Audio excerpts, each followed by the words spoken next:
Assalamualaikum teman-teman, hai semua. Kali ini aku bikin selai nanas. Ini untuk isian kue nastar.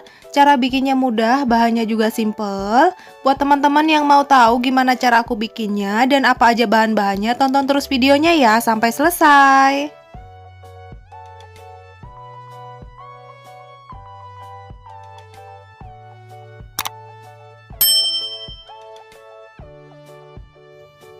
Bahan-bahan yang digunakan, aku pakai 5 buah nanas, sudah dibersihkan dan dibuang matanya. Jika ditimbang kurang lebih 3,5 kilo. Lalu gula pasir 800 gram. Untuk aroma, biar wangi aku pakai kayu manis dan juga biji cengkeh. Pertama-tama aku akan potong-potong dulu nanasnya supaya lebih kecil dan lebih mudah dimasukkan ke dalam blender. Jika teman-teman mau menggunakan parut juga boleh ya, hasilnya lebih bagus, seratnya lebih banyak. Nah, aku potong-potong seperti ini.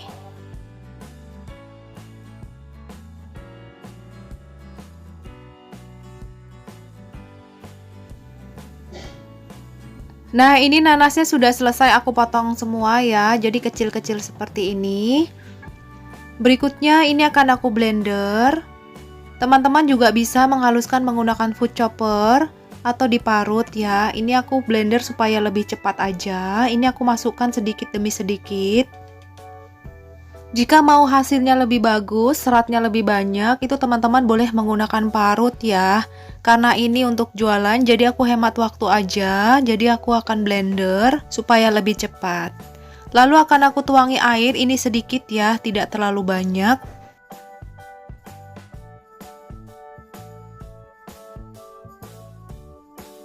Ini akan aku blender sampai halus seperti ini.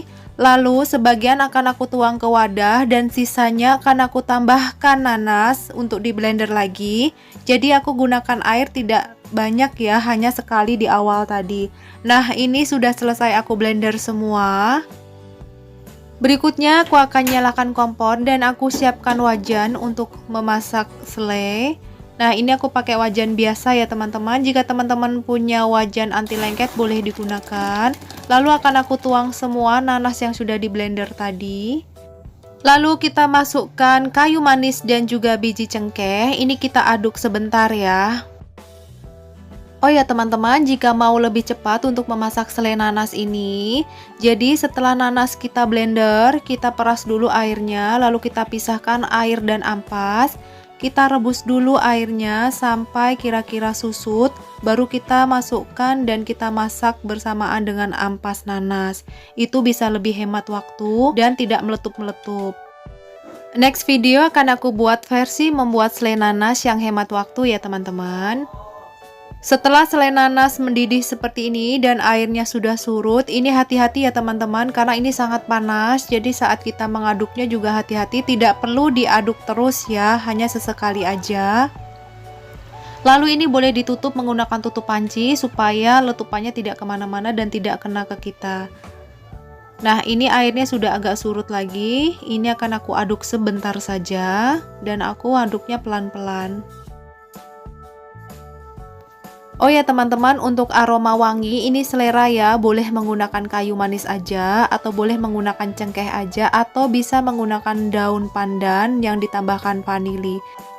Jadi untuk aroma ini disesuaikan dengan selera teman-teman di rumah ya, boleh dipilih salah satu atau boleh juga membuat seperti yang aku buat seperti ini.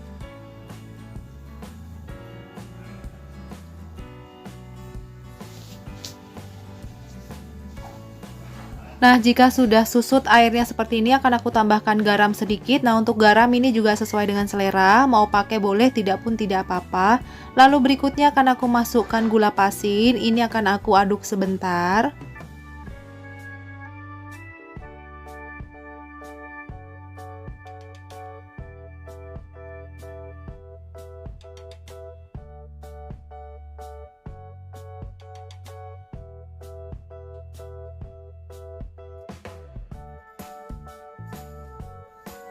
Nah, jika kadar airnya sudah menyusut seperti ini harus kita sering aduk ya teman-teman, supaya bagian bawah itu nggak gosong dan nggak lengket.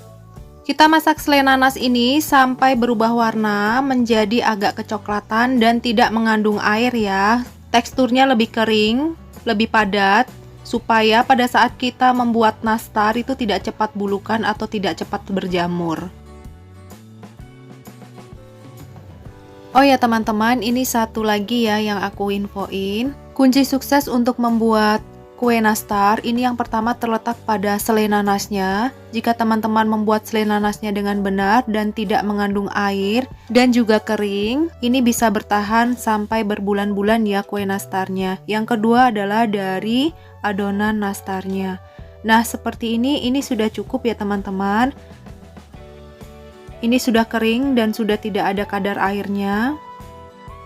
Ini selainya sudah matang ya teman-teman. Jadi untuk cara melihat selainya sudah baik dan bisa layak digunakan atau belum, caranya adalah ini akan aku ambil sedikit, lalu aku pulung-pulung seperti ini. Nah, jika selainya sudah bisa dibulatkan seperti ini tandanya sudah bisa digunakan. Lalu kita matikan kompor dan akan kita pindahkan ke mangkuk. Nah, ini dia selai nanas untuk isian nastarnya sudah jadi. Ini aku timbang kurang lebih 1,5 kilo. Jadi dari nanas yang tadi belum dimasak 3,5 kilo menghasilkan 1,5 kilo selai nanas. Buat teman-teman silahkan coba di rumah ya. Terima kasih yang sudah menonton video ini sampai habis. Dan jangan lupa like, subscribe, komen, dan juga bunyikan loncengnya agar kamu tidak ketinggalan video-video baru dari kami. Terima kasih. Wassalamualaikum.